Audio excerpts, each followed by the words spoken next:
괴물 영화와 SF는 서로 겹치는 부분이 많습니다. 괴물의 탄생 또는 괴물 대 인간의 싸움에서 과학적 설정이 이야기의 뼈대가 되는 경우가 많으니까요. 최초의 SF 작품으로 불리는 메리 셸리의 프랑켄슈타인도 괴물 소설입니다. 여기서 프랑켄슈타인의 괴물은 비록 유사 과학이긴 하지만 전기로 생명을 불어넣는다는 과학적 설정에 의해 탄생됐습니다. 그 후 영화가 발명되면서 시각적으로 대중적 흡입력을 가진 많은 형태의 괴물이 등장하게 됩니다.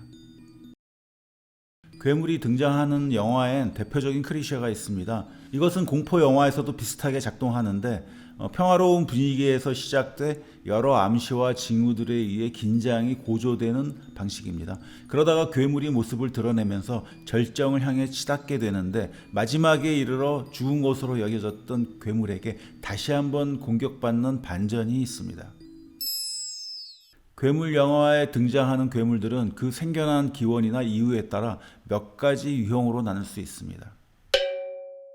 오남용된 과학과 급속한 산업화는 자연훼손이나 오염을 불러오기 십상입니다. 이에 따른 공포를 다룬 것이 바로 자연의 보복 장르입니다. 이 영화들은 여기에 등장하는 자연 혹은 괴물이 가해자인 인간을 응징한다는 줄거리를 갖고 있습니다. 대표적인 영화가 1963년 발표된 알프레드 히치콕 감독의 새죠. 이 영화에서 평화롭게 보이던 새들이 갑자기 인간을 공격하기 시작합니다. 그런데 여기엔 특별한 이유가 없습니다. 그래서 공포감을 더 안겨줍니다. 이 공포감 속엔 멀쩡해 보이던 것들이 갑자기 미쳐버린 듯 공격해올 때의 당혹감도 섞여 있습니다. 이 영화는 마치 하늘 높은 곳에서 세상을 내려보는 자연 감시관 같은 새를 통해 자연이 인간에게 갖고 있는 불만을 표출시킨 것처럼 보입니다. 방사능이나 화학물질에 대한 공포가 널리 퍼져 있던 1950년대엔 수많은 작은 동물들이 갑자기 집채만큼 커져서 인간을 공격하는 영화들이 엄청 쏟아졌습니다. 괴물로 변해 자연의 보복에 동참한 대표적인 동물이 바로 개미, 벌, 사마귀, 거미 등입니다. 1970년대 이후에도 많은 작품이 발표됐는데 과학실험상의 실수로 유전적으로 합성된 파리 인간이 등장하는 데이비드 크로넨버그 감독의 프라이, 강해버린 유독 폐기물에서 생겨난 돌연변이 크리처를 다룬 봉준호 감독의 괴물이 대표적이죠. 인류 앞에 재등장한 선사시대의 괴물을 다룬 영화가 많습니다. 영국 네스호의 내시 같은 공룡이 영화 속에 등장하는 경우겠죠. 대표적 작품이 너무도 유명한 킹콩과 고질라입니다. 1933년 발표된 메리언 쿠퍼 감독의 킹콩은 명실상부한 고전 영화 속 괴물의 대명사죠. 원시 부족과 함께 살던 이 선사시대의 괴물은 인간의 이기심 때문에 도시 문명의 한복판으로 끌려 나오게 됩니다. 그 뒤 1954년 이노시로 혼다 감독의 고질라가 등장합니다. 태평양 물속에 잠들어 있던 이 선사시대의 괴물은 핵 방사능에 의해 잠에서 깨어납니다. 그 이후 주라기 공원 등 많은 영화에서 공룡 등 선사시대의 동물들이 과학의 힘에 이끌려 등장하게 됩니다. 인간이 과학을 이용해 새로운 괴물을 만든 경우입니다. 대표적인 영화가 프랑켄슈타인이죠. 그리고 허버트 조지 웰스의 원작으로 만들었으며 1996년 개봉한 닥터 모로의 DNA에도 그런 창조 동물들이 등장합니다. 그것들은 고양이, 표범 등 동물들이 몸속에 인간의 DNA를 주입해서 만든 괴물들이죠. 1978년 개봉한 조 단테 감독의 피라냐도 베트남전에 이용하기 위해 군에서 인공적으로 개조한 피라냐의 이야기를 다루고 있습니다. 저 우주엔 어떤 생명체가 있을까요? 만약 그 미지의 생명체가 인간에게 적대적이라면 엄청난 공포를 안겨줄 것입니다. 1956년 개봉한 돈 시겔 감독의 신체 강탈자들의 침입에 등장하는 외계 식물이 바로 그런 공포를 안겨주었습니다. 이 식물은 잠자는 사람의 몸과 의식을 복제해서 자신들을 위한 좀비처럼 만들어버립니다. 그 외에도 숱한 외계 괴물들이 영화에 등장했는데 그 중에서 가장 잘 알려진 것은 바로 1979년 등장한 리들리 스콧 감독의 에일리언입니다. 에일리언은 시리즈로 제작되면서 현재까지도 엄청난 인기를 끌고 있죠. 그런 인기 요인 중에 하나는 이 괴물이 갖고 있는 기이한 생체적 특징입니다. 이제부터 그것을 잠깐 살펴보겠습니다. 에일리언은 사람의 몸을 숙주로 삼아서 매우 빠르게 성장하는 아주 지능적인 괴물입니다. 성장 단계에 따라 다른 모습을 갖고 있는데 일반적으로 다 자란 성체를 제노모프라고 부릅니다. 엄청난 포악성과 공격성을 가진 에이리언 성체인 제노모프는 몸 자체가 무기입니다. 얼굴은 앞쪽이 마치 남성의 생식기처럼 매끈하고 전체적으로는 바나나처럼 길쭉한 모양새죠. 또 흥미로운 특징은 마치 눈이 없는 것처럼 보인다는 것인데 여기엔 그 이유가 있습니다. 이 괴물의 형태를 만든 식약 디자이너 HR 기거는 더욱 소름 끼치도록 하기 위해 일부러 눈을 없앴다고 합니다. 그렇지만 1편 이후 이 시리즈에선 에일리언이 시각을 갖고 있는 것으로 묘사됩니다. 한편 에일리언은 아주 인상적인 이중턱을 갖고 있죠. 기계처럼 앞으로 쑥쑥 뻗어나오는 이 턱으로 사람의 머리는 물론 헬멧도 뚫어버립니다. 길고 예리한 꼬리도 갖고 있는데 이것으로 상대를 타격하거나 관통할 수 있습니다. 강철도 녹이는 강산성 혈액도 에일리언의 대표적인 상징이자 무서운 무기죠.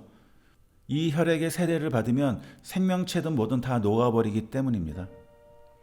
영화 프로메테우스에선 이 제노모프가 외계 종족인 엔지니어에 의해 개발된 생물학적 무기로 밝혀집니다.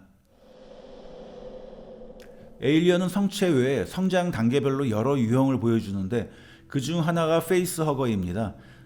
이것은 여왕 제노모프가 낳은 알 속에 배아와 함께 들어있습니다. 거미처럼 생긴 이것은 알 속에 배아를 성장시키는데 매우 중요한 역할을 하는데 그것은 바로 숙주의 얼굴에 달라붙어 그 배아를 입을 통해서 몸속으로 주입하는 것입니다.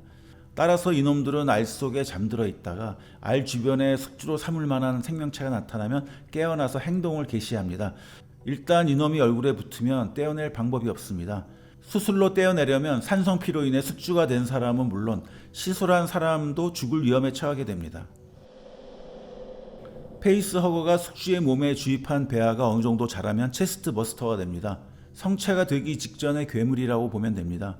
숙주로부터 영양분을 뺐으며 자라다가 어느 순간 숙주의 가슴을 뚫고 밖으로 나오게 되는데 이때 숙주는 엄청난 고통을 겪다가 죽습니다. 가슴을 뚫고 이 체스트 버스터가 나온 장면이 정말 충격적이죠. 에일리언의 알은 일반적인 알과 좀 다릅니다. 예를 들어 병아리가 달걀을 깨고 나오는 것처럼 그런 유아 단계의 생명체가 나오지 않습니다. 에일리언의 알 속엔 배아 상태의 생명체와 더불어 이것을 숙주에게로 운반하는 페이스허거가 들어있습니다. 따라서 알 속의 배아가 페이스허거를 통해 숙주의 몸으로 이동하게 되면 나머지 즉 알의 대부분은 버려지게 됩니다. 지금까지 살펴본 에일리언의 여러 모습을 형상화하는 데 큰 기여를 한 인물은 시각 디자이너인 HR 기거입니다. 매우 기괴하고 어두운 작품 세계를 가진 그는 에일리언의 여러 형태를 구상할 때 현대 화가인 프랜시스 베이컨의 그림을 참고하였다고 합니다. 그의 그림과 비교해보면 흡사한 분위기를 발견할 수 있습니다. 영화 속의 괴물들 중엔 아주 황당한 것들도 있습니다. 대표적인 것이 1978년 개봉된 존 드벨로 감독의 토마토 공격대에 등장하는 식인 토마토입니다. 여기저기 굴러다니면서 사람들을 마구 공격하는데 그 상황이 어이없을 정도로 비논리적입니다. 황당 그 자체인 이 영화는 평론가들에게 엄청난 혹평을 들었지만 다른 한편으로는 병맛 SF의 진솔한 찬사를 들으면서 무려 4편까지 이어졌습니다. 돌연변이형 괴물은 SF 영화 초창기부터 지금까지 계속 등장해오는 대표적인 괴물 캐릭터입니다. 그런데 과연 현실에서도 이런 괴물들을 보게 될 수 있을까요? 많은 과학자들은 그럴 가능성이 거의 없다고 말합니다. 예를 들어 실험실에서 방사능 피폭을 받은 후 신체 이상이 발생해서 극도로 흥분하면 2m가 넘는 키에 녹색 피부를 가진 괴물로 변한다는 설정은 터무니없다는 거죠. 생물의 형질이 돌발적으로 변해서 이것이 유전되는 것을 돌연변이라고 하는데 1927년에 미국의 허먼 멀러가 초파리의 X선을 쪼여서 처음으로 인공적인 돌연변이를 일으키는 데 성공한 바 있습니다. 돌연변이는 자연적으로도 일어나지만 괴물 영화에서처럼 인공적으로 방사능이나 화학물질 등의 영향으로 발생할 수 있습니다. 하지만 괄태충이 갑자기 이빨을 갖는다거나 200kg이 넘는 슈퍼쥐가 만들어진다는 내용은 엄청난 과장이죠. 많은 SF 영화에서 돌연변이의 나쁜 면이 부각되고 있지만 사실 돌연변이는 자연에 있어서 훌륭한 생존 수단입니다. 생물의 진화는 돌연변이의 누적으로 인한 경우가 많기 때문입니다. 괴물 영화는 우리 이성이 가진 허약성을 보여주는 사례입니다. 많은 심리학자들이 인간이 괴물을 탄생시킨 이유를 다음과 같이 보기 때문입니다. 우리 마음속에 있는 괴물이 바로 이드라고 불리는 원초적 본능인데 이것이 우리의 이성적 자아가 구축해 놓은 것들을 파괴하려고 한다는 것이죠. 괴물은 인간이 알 수 없는 불안감에 대해 스스로 용인할 수 있는 형태를 주기 위해서 만들어졌다는 주장도 있습니다. 이런 주장을 괴물 영화에 대입해보면 자연 파괴에 대한 불안감 때문에 인간을 공격하는 새가 창조됐고, 통제 불능에 빠진 듯한 과학에 대한 두려움이 돌연변이 식이 나거나 파리 인간을 만들게 한 것입니다.